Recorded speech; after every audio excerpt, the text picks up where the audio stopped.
Ladies and gentlemen, welcome back to the podcast. What Are We Doing podcast. My name is Levi McCurdy, and this is episode 134. We're cruising right along. We're catching right on up to the big boys. We've been doing this for 134 weeks now, people. How do we feel? Are we good? It's been a slow week, okay? We got some BS excuse from the Royals, like, you're not going to see Kate till after April. She still needs to recover from the surgery. Like, we kind of just let all that go, and now we've got nothing to talk about for presumably the next 3 days. Nothing happened this week. Nothing crazy went down. I mean, we got a few HBO drops, you know what I mean? We're going to talk about it in a minute, but, you know, it's... So here's the thing, dude. I've been wanting to talk about this for the last few weeks. It's still a story that's relevant. I mean, and it's not really even a story. It's just something that's happening on the planet that maybe not some people aren't aware of. Listen, if you don't know about Mrs. Peaches, if you don't know about Miss Peaches, she's the latest, the greatest, the ultimate dog, the best thing to ever happen to a man. She is Miss Peaches. And if you don't know, now you do. Listen, so Dave Portnoy went out and adopted this dog. He went to this shelter that rescues the abused animals, of course, yada, yada. Adopt, don't shop is the message here. So now Dave Portnoy's got this new beautiful, beautiful pit bull, and her name is Miss Peaches. And if you haven't seen the TikToks, just search, get on TikTok while you still can and search Miss Peaches in the search bar. And if you're telling me that this isn't the most absolutely adorable thing you've ever seen. Hi. Good morning. Then I don't know what is, right? It's just a man who has the money and the time to adopt and love this dog. And don't get me wrong, if you go back far enough, go to the very beginning, go to the very first Miss Peaches video and go all the way back and then start it. If you have time to watch 50 episodes of Teresa Risa get lied to, now she's got an agent, now she's got a book coming, she's definitely going to have a docuseries or something coming soon thanks to that. If you got time to watch all her bullshit, then you've got time to go back and learn the chronological history of Dave Portnoy and Miss Peaches.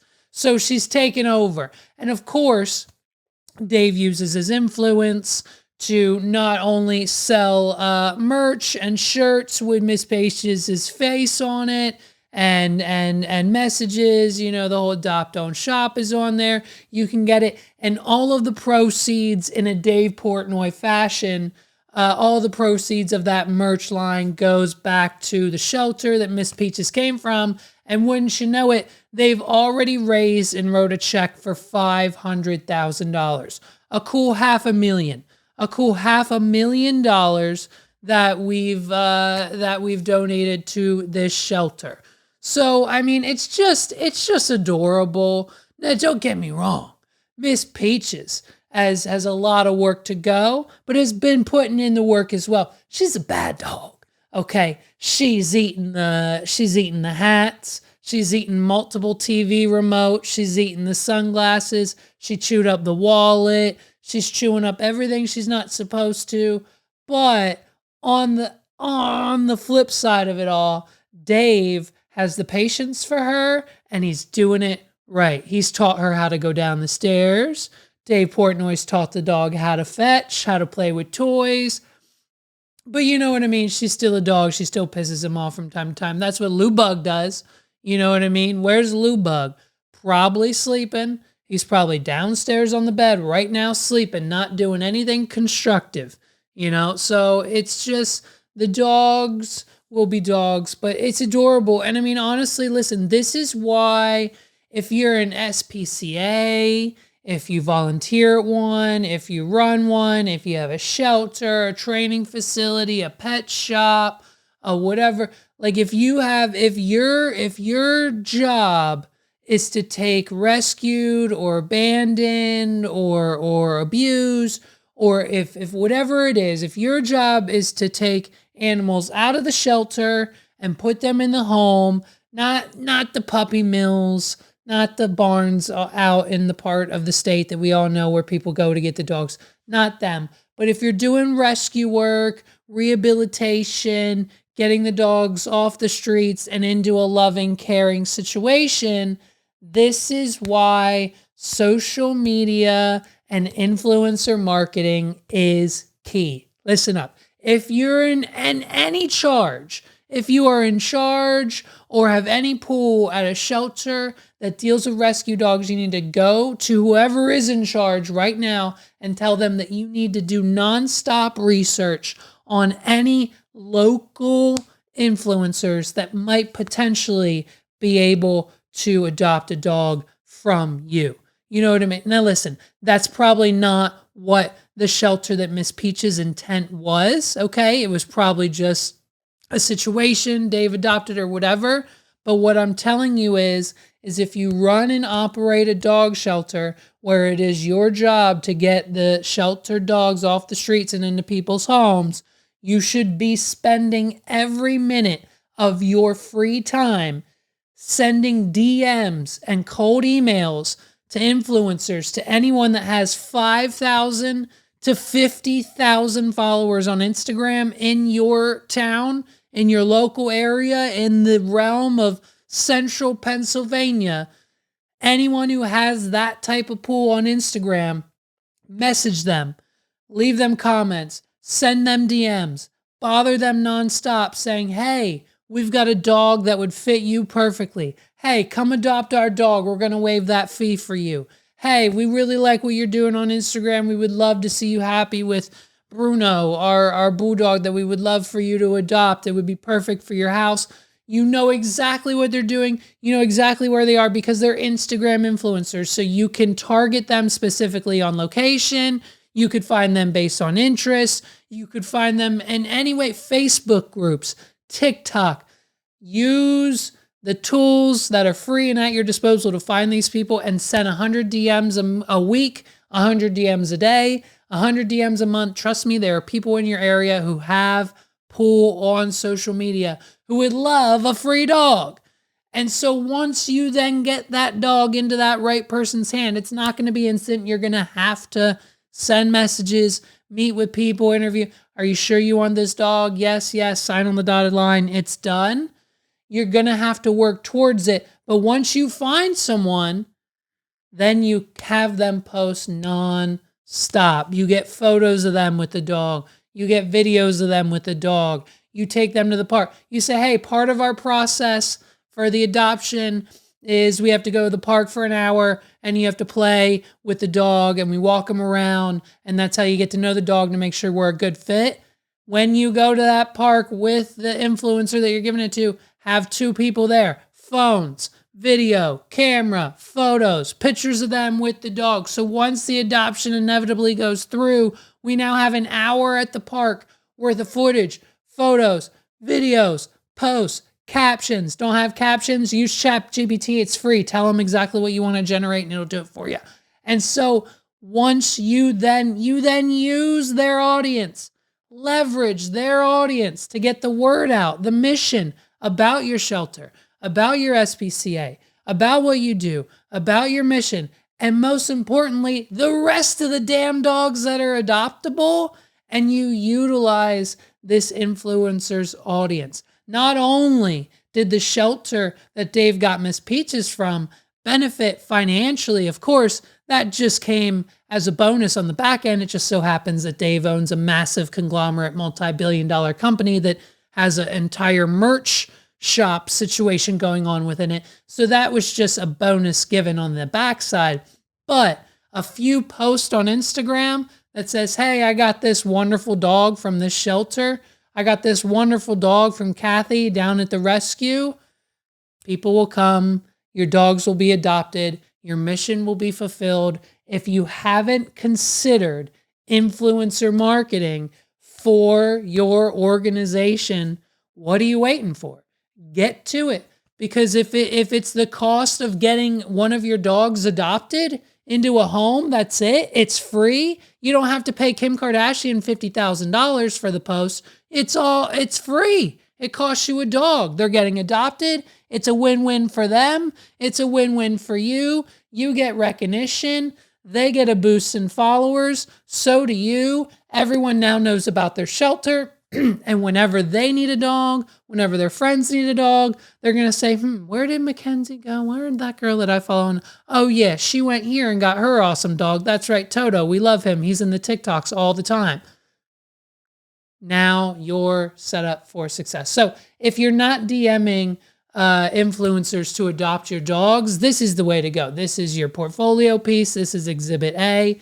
Dave Portnoy and Miss Peaches, I get it. He's a millionaire. He can afford to buy her $800 strollers and Gucci raincoats and anything else that he might want to get the damn dog. But you don't got to do that for yours. But at the end of the day, if you can find someone with enough influence, reach out, see if you can't make something happen, and use that audience pool, that social media. People love dogs. People love dogs. Anytime I post a Lou Bug, the clip gets thousands of views. Everybody loves dogs. I'm gonna probably put a shot of Lou Bug in here right now, just to make it, a little bit better. Say I could talk about Lou Bug, and I'll hopefully get 10 to 15 extra views this week on the podcast. You know what I mean? So if you're not obsessed with Dave Portnoy and Miss Peaches, get on it. Fill your algorithm up, get your TikTok feed going, and just be obsessed. However else you feel about the man, that's besides the point. But when it comes to him and the dog, it's great. It's obviously a great relationship. So here's the thing. I love it when the hometown's in the news, babe. We did it. We did it again. When Pennsylvania's in the news, it's going to be a good day. And sometimes the news is good. Sometimes people are in jail. Sometimes people are doing weird shit. Sometimes it's just news about when we're going to get a Dave's Hot Chicken and eventually a Raising Cane's, or the old hotel was on the Carlisle Pike. Sometimes the news is that, we're going to get a new axe throwing place over in the Camp Hill Mechanicsburg area. So that's coming soon. The news isn't always all bad. But sometimes the news comes and it gets a little weird. And these are the reasons why there are some fast food establishments that we try to avoid. And there's some we go to on a daily, by daily, weekly, monthly, all the time basis. You know what I mean? And some of those fast food, like Arby's, I don't mess with Arby's anymore. I know you can go back to later episodes of this podcast and be like, Levi, you were out here preaching Arby's. You said you liked Arby's. Well, guess what? That was episode 37, okay? I barely knew who was the host of this podcast, let alone what we were talking about back then. Don't worry about it.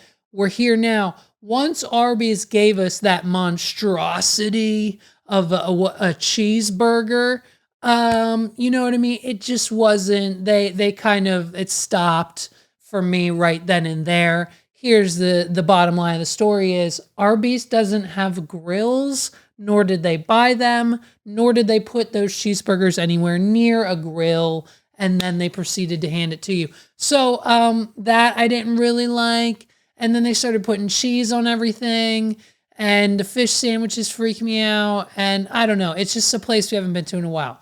Another place that unfortunately I don't frequent enough, just because there's other options in that category that I prefer better, is Chipotle, okay? And they're always trying to charge you extra. You want a little bit more meat. You want any guac at all? Extra.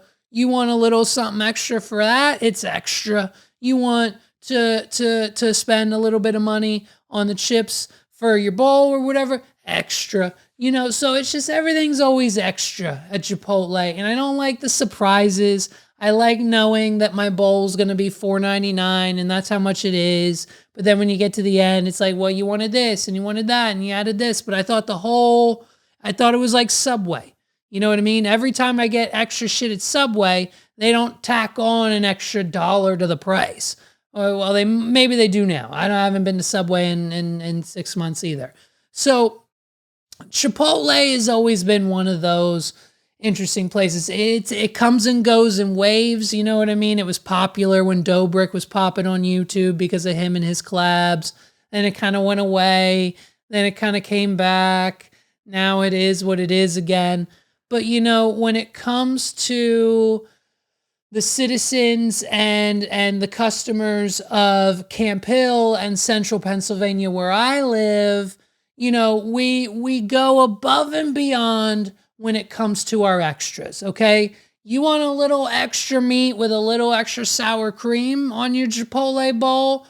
The manager and staff at the Chipotle right here in our hometown of Camp Hill, Pennsylvania has got your back. Now, I haven't read the article yet, but I got linked to it. Paul sent me the Reddit post as I was skimming there just to see what maybe it was all about. I heard we're getting national attention. We're getting national attention now at this Camp Hill Chipotle location. I'm going to have to go. There's probably going to be a line wrapped around the damn building. But we're getting national attention because of their new way of adding extra meat and sour cream to the meals that you get. So Camp Hill, we got the article up here, right? This is the article. Yeah. Okay, Cumberland County Chipotle manager charged for alleged lewd acts inside the restaurant. Lewd, what is that? Okay. A manager at the Chipotle restaurant in Camp Hill, Cumberland County, has been charged after allegedly exposing himself to restaurant goers. Oh, shit. According to the Camp Hill Police Department, they took a report back on Monday, March 4th, around 5:30 p.m. So, a decent hour. It wasn't like 10 o'clock at night. He had time to be drunk. This is at a decent hour at 5:30 regarding a non-active indecent exposure incident at the Trindle Road Chipotle. We're just slinging meat at Chipotle, aren't we? That freshly grilled, that fresh meat at Chipotle. You can't get any fresher. During the course of the investigation, police say they discovered that on Friday, March 1st, around 8:05 p.m. Oh, okay, it was a little later. That's weird. A male manager at Chipotle, allegedly exposed himself and proceeded to masturbate while sitting in a booth in view of guests. Now, listen, I don't know what the employee discounts entail at Chipotle, okay? I knew when I worked at Subway, every shift we worked, we could get like a free 6-inch, you know what I mean? They didn't care if we got drinks, and if you wanted chips, the employee discount, it was like $1. So, you could eat free as an employee there. But I'm assuming the extras, like my boss wasn't having it. If I got my free 6-inch and then wanted to take another 6-inch home, I had to pay for it. At least with the employee discount, whatever. There was extras. You still have to pay for your food. Not everything's free. So what I'm assuming happened here was he got his free employee meal, okay? But he wanted a little extra meat and he couldn't afford it. So he started slanging that shit all over the floor of the restaurant. Police say that once Chipotle learned that this manager was under investigation, they suspended the employee with the intent of dismissing him. Camp Hill police say the 26-year-old male was charged with indecent assault, 1 count, indecent exposure, 2 counts of that, open lewdness, 2 counts of that, disorderly conduct, 2 counts of that, and harassment, 2 counts of that as well. Call it a twofer at the end of the day. Camp Hill police did not release the man's name. However, ABC 27 will reach out to local court. They'll get his name eventually. I get it. Jobs are stressful, especially as a manager, okay? If you're a manager with multiple employees, okay? I've only got I got a few business partners, and I have hardly any. I really don't have any employees, so I can't really relate. But what I do relate to is running and operating businesses, being in charge, customers, clients, problems, fires, scheduling, people not showing up. Like, it's just, I understand the pressure. And trust me, that scene in Wolf of Wall Street is 1000% your reality as a high level manager, supervisor, business owner, operator. You gotta be jerking one out once to twice to 3 times a day. And if you don't, you'll implode internally. And so what most likely happened to this 26-year-old manager at Chipotle, he didn't have time and he didn't have a chance to privately work one out during his day. And so it built up. And that tension rises and it builds up and it builds up and it builds up. And then as there's enough pressure in the tank, you'll just implode. Okay. And once that happens, everything starts to go black. You forget where you are. You think, oh, I'm in my room and I'm in space and I'm okay. And then you just start doing your business in the middle of the booth at the Chipotle that you're currently working at. So I understand how we got here mentally. And I honestly think the judge in this case needs to take that into consideration. And if, as a judge, she or he they probably understand that pressure. It builds up, you start to black out, and next thing you know, you're doing something in public that you're not supposed to be. And that's just where we're at as a society. The pressure on business owners and people in charge. Like, we've got to deal with people coming in throwing food at us. They got to deal with assholes complaining about the bill. We got to deal with people going in there taking handfuls of forks and stealing the hot sauce bottles and the napkins and trying to get the guac for free. I can only imagine the stress of a Chipotle manager. And I mean, let's be honest, he's probably not making a lot of money. Chipotle, man, let's look that up. Chipotle manager salary. Here we go. Here we go. Here we go. General manager. General manager, you're looking at a total of $15 an hour. $15 an hour.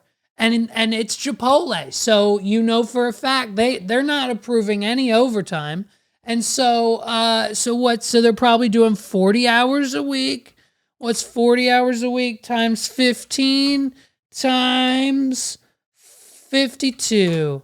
You're looking at $30,000 a year. What's wrong with that? What's wrong? That should be plenty for anyone to live, to have fun, luxury, to relieve their stress at any time. I mean, that's, it's almost $20,000. And if you can't make $20,000 stretch for the period of 12 to 18 months, and I mean, that's before taxes. So, I mean, after taxes, yeah, you're looking at about 20. You're looking at about 20 grand a year. What's the problem? Why are you stressed out? They're paying you for your work to the point where you've got to jerk one off in booth 19. You knew it was a good booth. You knew there were people sitting over there. And so this is what we can expect. This is what we deal with here in central Pennsylvania. You thought Florida was bad? You thought Florida was the state with all the weirdo psycho people doing crazy stuff? I'm pretty sure the guy from Pennsylvania who was selling like human body parts and like animal bodies and like skulls and bones and jars and shit on Facebook Marketplace just got convicted. I'm pretty sure that court case kind of like fell through or whatever. So, it's fun. It's fun times at Chipotle. Well, and of course, we couldn't get by this week's episode without talking about the HBO drop. Whether you have HBO Max or not, social media has done just a wonderful job. It's one of the many reasons why we shouldn't get rid of TikTok in this country, silly lawmakers, because that means I don't have to watch things in full. And it means I don't have to go to the movies, because 9 times out of 10, the movies will be on TikTok like the next day anyways. So that's a plus.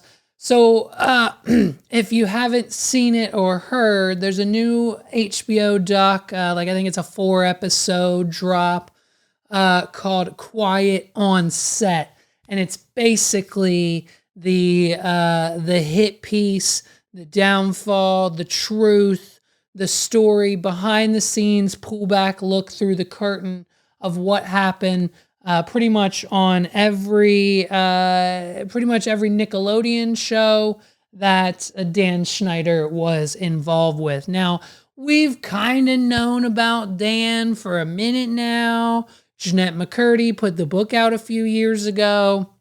She didn't directly name him, but it was like, pretty much she's everything that she's ever done has been with Dan Schneider. So, I mean, it's out there.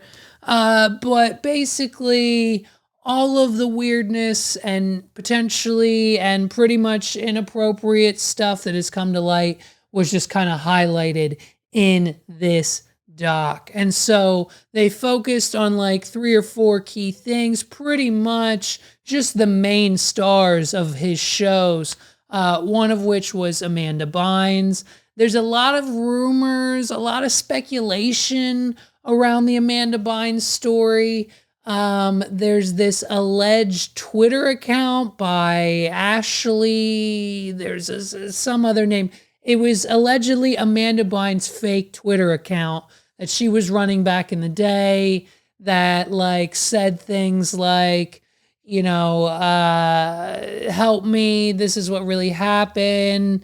They got me pregnant when I was a teenager. Like all these accusations, but it wasn't under her real name. So like some people are calling that account fake. Like it wasn't actually Amanda. Some people are calling it real. The internet seems split on that. So we're not sure if that information is there or not.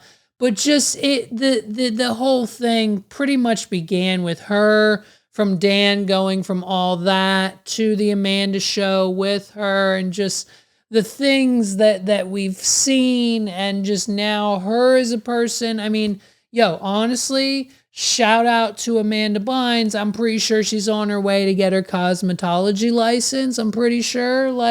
Hey everybody, I wanted to let my fans know that I'm taking the board exam to get my manicurist license this Tuesday. I really hope I pass the test this time. Yeah, okay. So, so that's where she's at now. So she was touched on a lot, in the documentary, not by Dan, So they covered her story a lot. Then, of course, we got the Drake Bell interview, the whole Brian Peck situation, which was just, something we didn't know, and now we do, and now it's all kind of making sense, and things are coming to light. And so what's crazy is, I don't know if we knew this before, but what they told us in the documentary was they petitioned the court in that case once everything that happened with Drake and Brian kind of came to light, and once the lawyers got involved and situated, they subpoenaed the court to release the letters, the character witness letters, right? So when someone's going through something like this, especially if they're the bad guy, what they'll do is they'll get all their friends, their family, anyone that still supports them and believes that either A, they're innocent, or B, they'll get through it and they're a good person and they'll change in the end. And so they write letters to the judge saying, hey, I know Brian. I've known Brian since we were kids. He's a good guy. He would never do something like this. And if he did, he's probably never going to do it again. I really love Brian. He's a member of the team. We love him. Don't give him the death penalty or anything worse than that. And just, we support Brian, and you shouldn't go hard on him in court. And so that's what these letters are all about. So we've got a list of names of people there. It was like all of Drake's friends and coworkers, because they were kids and all teenagers at the time. And it was a confusing situation. And just the whole, Brian Peck was like the pickle guy. We all remember this shit. We all grew up on these shows. We watched them constantly, back to back to back. All that. Kenan and Kel, the Amanda show. Then after that, Fairly Odd Parents came on. Then it was the Rugrats. Then it was a new episode of Drake and Josh, sometimes 2 at a time. It was Nickelodeon, late 90s, early 2000s. Dan wrote it all. And then we got our iCarlys. Then we got our Victoria. I mean, it was the time to be alive, and we all were on the Kool-Aid. We were all on the roller coaster waiting in line to get our shot to watch the shows any chance we got, to the point where we had the DVDs. We had the little VidNow. Remember VidNows? You had an Amanda show, a 1-episode Drake and Josh, a little mini disc on a little black and white screen that was like an inch thick or wide. And then we watched them all the time, constantly. It was a direct line to what we wanted to do.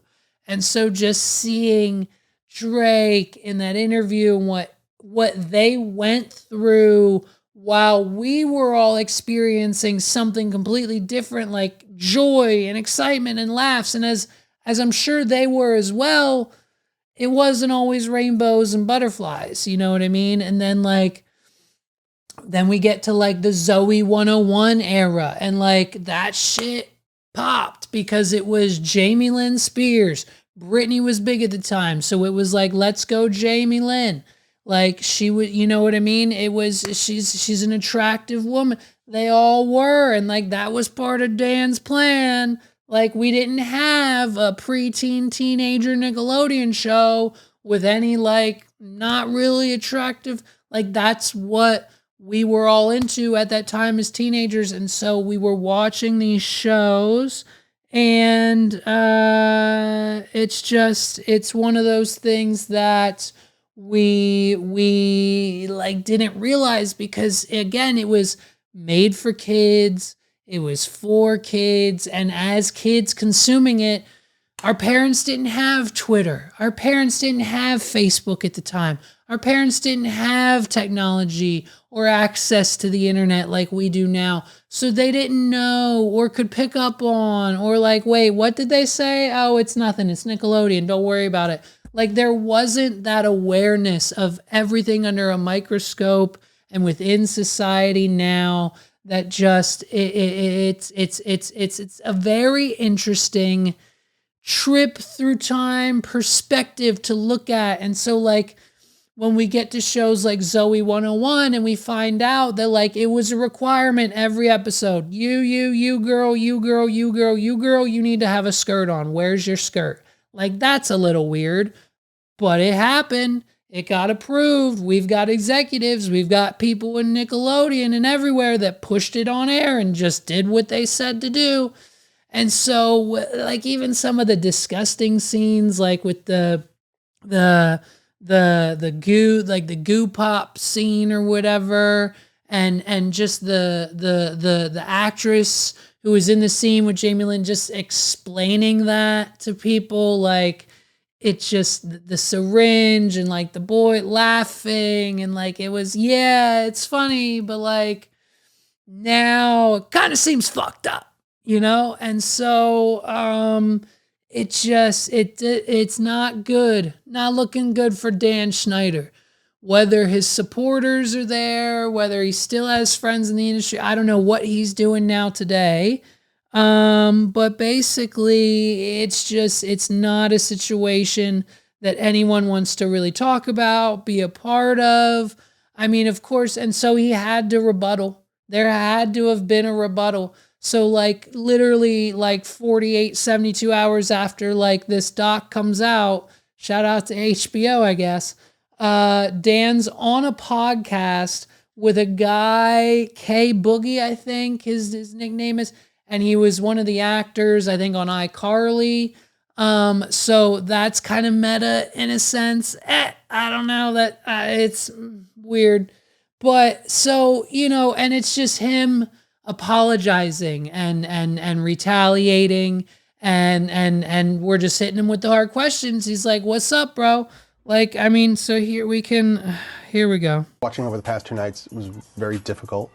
Me facing my past behaviors, some of which are embarrassing and that I regret. And I definitely owe some people a pretty strong apology. I definitely owe some people a pretty strong apology. You think? So like clearly he's not in jail. I don't think there's any active court cases or lawsuits happening. I'm pretty sure he probably wouldn't be on camera talking about it. So it's all of these all of these alleged, yes, it was inappropriate, but kind of like, it's crazy. It's a situation. It's a situation for him to find himself in. And I'm not supporting him in any way. I think it's utterly disgusting, the whole situation. But this is where we're at. And this is the world we live in. This is the world we live in. And that's the world that we lived in back then.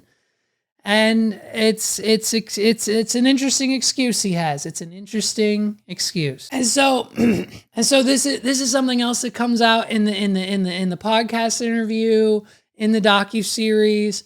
Dan Schneider and his fucking chubby ass, his nasty cheeseburger. You know for a fact that Dan Schneider created the Good Burger universe because he was just obsessed with eating cheeseburgers. This chubby, greasy producer, Dan Schneider, would sit in his chair, and anytime a female would walk by, he'd ask them for a massage. Like, hey, can you come? What do we do? Hey, can you come rub? I got a kink. I've been working on this Amanda Show bit for 16 minutes now. I need you to please come rub my shoulder. And this is what he had to say about it. It was wrong that I ever put anybody in that position. It was the wrong thing to do. I'd never do it today. I'm embarrassed that I did it then. I apologize to anybody that I ever put in that situation. And even additionally, I apologize to the people who were walking around Video Village or wherever they happened, because there were lots of people there who witnessed it who also may have felt uncomfortable. So I owe them an apology as well. And so then his biggest defense system is blaming Nickelodeon. He doesn't say it directly, but in hindsight, he is blaming Nickelodeon for the jokes that we are all putting together and realizing now today for being put on air in the first place. He thinks that if these episodes are running in syndication and on streaming, I mean, just listen. Every one of those jokes was written for a kid audience because kids thought they were funny and only funny. Okay? Now we have some adults looking back at them 20 years later through their lens, and they're looking at them and they're saying, oh, I don't think that's appropriate for a kid show. And I have no problem with that. If that's how anyone feels, let's cut those jokes out of the show. Well, okay, but here's the issue. The issue, Dan, is that if that was the case, and that was what the course correct action that Nickelodeon was going to take, we would only have about 12 episodes of iCarly. We'd probably only have about 3 episodes of Drake and Josh, and we'd probably only have about maybe half a season of The Amanda Show, and everything else would need to be cut, okay? You cannot tell me that when you do something like this to a 12, 13, 14-year-old girl's face, and everyone else on the cast is behind the camera laughing, one of them yells, "It's a shot!" And no one knows what that means because we're all literally like pre-teenagers and we've just got 2 years of experience under our belts. We don't actually know how the world works yet. So we don't know what that means. We don't get the joke. We think it's our job. Dan's laughing at it. We should laugh at it too. It's hilarious. But in hindsight, maybe we should have cut it 20 years ago. Maybe we should have cut that exact part out 20 years ago. And don't get me started on the whole weird foot thing. There's this sub weird foot I don't know if it's Dan with the foot fetish. I don't know if it's someone else on the team. I don't know if Brian Peck was involved at that point. But the feet are there. The Nickelodeon logo was a foot, I think. There's just a thing with Dan Schneider shows and feet on the camera. I don't know. It's just, there's a lot of weird stuff going on. Obviously, Nickelodeon doesn't have a word to say about it. They have just come out and been like, yeah, we'll figure it out and let you guys know. And so now they're all scrambling, and it's just, we knew about this, and it's coming back to the point now, here's the ultimate question, right?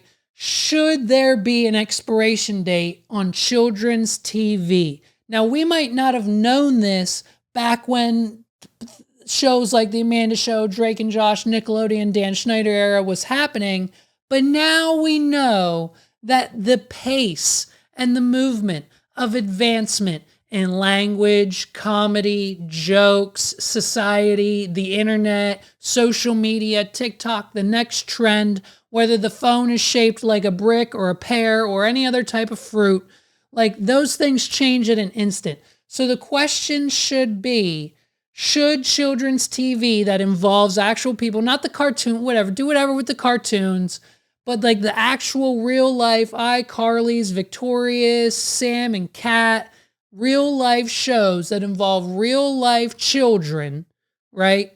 They should have an expiration date. They should not be put through syndication. They should not be left on streaming indefinitely. They should not be allowed to be re-uploaded to YouTube or any type of public forum. There should be strict laws. If there are strict laws about what an adult can do with a child in a room alone, and if certain specific things happen, that adult will be arrested and that child will be affected negatively for the rest of their lives. So why isn't it the same thing for TV? If these shows are now affecting these female actresses, right? The one girl's got a whole podcast, she's got a whole industry to bring down the corrupt of childhood acting in Hollywood and the pedophiles and everything else going on. And so, like, if it's fucked them up that bad, then why aren't we making strives to change it? Put an expiration date on it so that, or make them a certain age, or there's gotta be some form of protection for the kids, whether that's a parent with them at all times, a security guard, whatever. Like, I don't know if it needs to be a physical protection, but maybe just a law or rule or something so that this does not continue to happen. Listen, it's one thing, and even though it's terrible as well, but it's one thing to have the Harvey Weinsteins and the consenting adults of the world get into some messy situations when it comes to getting on the screen and their abilities to act and get chosen for the role. But when it comes to the Drakes and the Amandas and the Jeanettes and everyone else on the crew and the sets of these shows goes, then there should be nothing to talk about. There's no fact, there's no point or reason why any of these situations should have happened. Like putting the pickle through the glory hole, doing the shot on the face, the feet, the Amanda Show, the rumors, like she's, I think, in a conservatorship too. Like, it's just a situation that no one wants to really be a part of. And it's their fault. It's their fault. No one else said anything. No one else mentioned to cut it out. No one else did it. So it's okay. Me asking them for massages is A-okay. And everything else is just kind of, it's hearsay, and I'm sorry, and I owe a lot of people apologies. And that's where we're at. Listen, my parents tried to do it. They tried to get me into it. I auditioned. I'm pretty sure I auditioned. I remember they took me to it was a hotel room. The hallway were lined with chairs. We sat in the chairs. We got called in. I had to read the lines on the paper. They said, "Thanks, kid. We'll see you later." And that was it. And I'm pretty sure, obviously, I'm still here. I didn't get it, right? It was my first audition. I obviously didn't get it. Pretty sure it was down to me. I almost did. But then two kids named Zach and Cody got it. So, it's fine. My parents tried, and I didn't make the cut. And so, or maybe I just made that up, because apparently, according to Sandy, every time I see Sandy now, she tells me a different lie about my childhood that I didn't know before. And so now this week's lie, everyone in the family knows that the man who built the log cabin that we lived in as a child, my dad, my mom, they had a log cabin built. I was pregnant. The guy who built it, his name was Levi. That's what they told us. That's what my stepfather remembers. That's what my sister knows. That's what I know. That's what Meg knows. But apparently now here we are 31 years later, and Sandy's dropped the news on us that his name was Sam, and that His mentor's name was Levi, and we all got it wrong. She doesn't believe I got stung in the eye by the bee. She's lying to me about my name. We didn't know other details that happened. There's things that are coming to light now with Sandy Dunkel. I'm not sure. I might have to get a DNA test done. I might have to call up Maury because, that's the only way. We need Maury to say, Sandy, you are the mother. And guess what? He's never done that before. Has there ever been an instance? Has there ever been an instance of the Maury show where he's opened an envelope and we're trying to figure out if someone's the mother of a child? Now listen, I've got an 1.5-hour videotape of everything from the weeks leading up to my birth, aka my baby shower, all the way up to the C-section. We've got the whole thing on film. So if you want to watch it and try to figure out whether or not I'm the son of Sandy, it's, we could watch that tape as evidence, but I think it'd be more fun to have Maury do one of the very first mother-son DNA test result readings. We can go on the show. We can make a bit out of it. It'll be good for publicity. It'll be good for them. It'll be good for us. I think we should do it. We'll do the actual DNA test just to make sure Sandy is my mother, just in case there's any other lies or undisclosed information that they've given us, And so we'll figure it out. We'll figure it out from there. And so along with this week, HBO dropped another bomb on us. Not only was Quiet on Set a viral sensation, we got not one, but 2 trailers, dude. 2 trailers for House of the Dragon Season 2. We got the Team Black trailer and we got the Team Green trailer. Now, let's just hold some shit down right now, okay? We're Team Black. You see the colors, you know what I mean? We got the Team Black on our side. We are all for the rightful queen, her uncle, aka her husband, lover, husband, father of one of her children, I think. And we've got Viserys, we've got the Pirate King, we've got other Chippy, we've got their kids that are coming on the dragon. We've got a team of OGs over here. Now listen, did we lose that one kid? Did we lose the kid at the end of last season? Yes, but honestly, he was the weakest link. He was our weakest link, and now we're a team of strong, nothing but strong, badass motherfuckers. And so, Team Black all the way. Listen, it's better to fuck your uncle than it is to fuck your best friend's dying father, okay? Team Green, what do they got? They've got like the Damon one. They got like the wannabe with the eye patch. You think you're the only sexy guy with long blonde hair in the castle? Like, freak off, okay? Alicent's not a good queen. Her silly little Justin Bieber of a son isn't going to last long on the throne. Like, let's get him out. Team Green, like Team Puke. You know, it's green, gross, puke, So we got 2 trailers from HBO. Awesome the way they did that. Each of them was a little bit different. Each of them was kind of the same in its own aspect. And it made all of us excited, babe. So you better believe, listen, the war's here. We're going to get action this season. We're going to get death. We're going to get dragons. We're going to get amazing one-liners from frickin' Damon. We're going to get so many great and incredible and shocking and surprising and gory and just overall badass moments from season 2 of House of the Dragon. I can't wait. I mean, here we'll play a little snippet here, Our terms are very simple. Renounce the false king and bend the knee to the king, or your house burns. So I'm talking hell yeah. Let's go. Season 2, House of the Dragon, I think June or July, in the next few months here, June or July over the summer, episode 1 drops.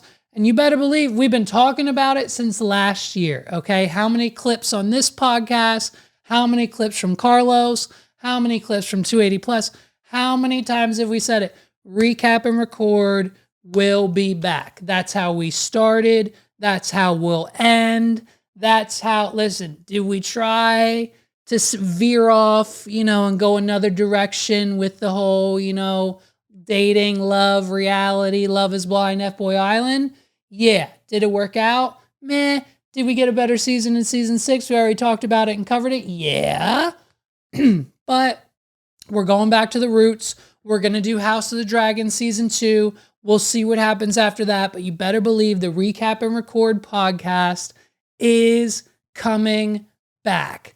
And so look out for that. We're going to have more guests this season. We're probably going to kick off like episode 1 with a guest, maybe 2, just maybe a panel of people. Who knows who we're going to get?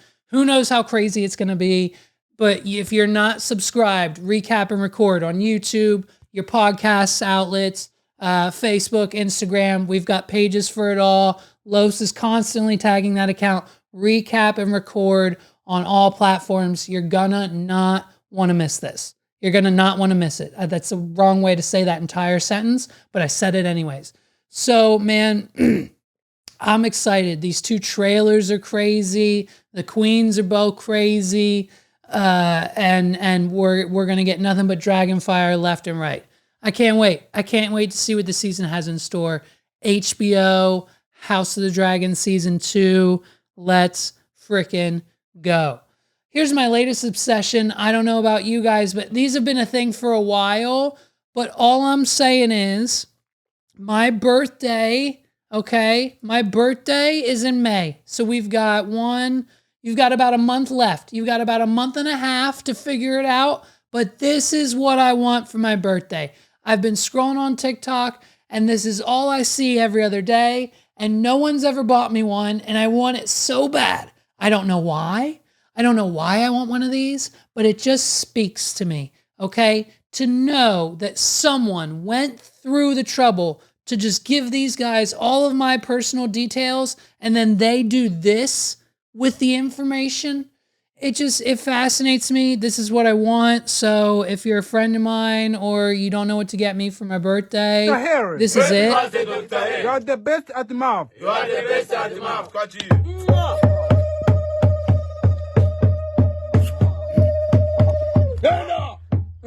And little buddy. Happy birthday to you. Happy birthday to you. Happy Hell birthday. yeah. Happy birthday. Happy birthday to you. Are they doing a dance? Yep. Get it. Yeah. Get it. Hey. That's what I want. I want someone to give me one of these videos for my birthday. Send them all my information, then send me the video. You'll make my day. It'll be the best birthday gift on the damn planet. And so it's one of those things. This is going to be one of the quickest bits ever. But I'm telling you, man,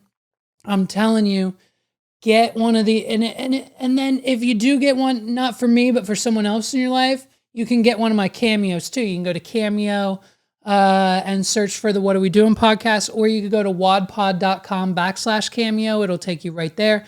It's only $3 on top of one of these. It's a slam dunk. You'll be the best gift giver of the year. Okay. wadpod.com/cameo. I'm not going to be as good as these guys, but fuck it. I'll print out your picture. I'll kiss it. I'll draw on the board. I'll do a dance. I'll do exactly what they did. I'm not going to do it as good. And I don't have backup dancers or like multiple people. It's just going to be me, but I'll do something similar. Like, let's go. Let's rock and roll. So I think it'd be fun. I think it'd be fun to get one of those for my birthday. So let's make it happen. To all my friends and family out there, if you're listening, that's what I want. So when you ask me, I'm just going to tell you to watch this episode like I always do. You know what I mean?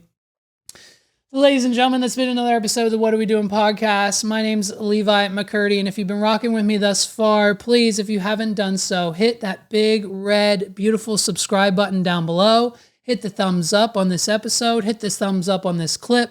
Hit the thumbs up on this short. Wherever you're watching this content at, I need you to support it. Hit share, and then hit enter or submit. It's free. It's done. It's simple, and it goes beyond what you can imagine as far as support, feelings, positivity, happiness, everything that we need here at the What Are We Doing podcast, you provide when you click those thumbs up, when you click the like button, when you click share, when you click whatever button you can to support this podcast.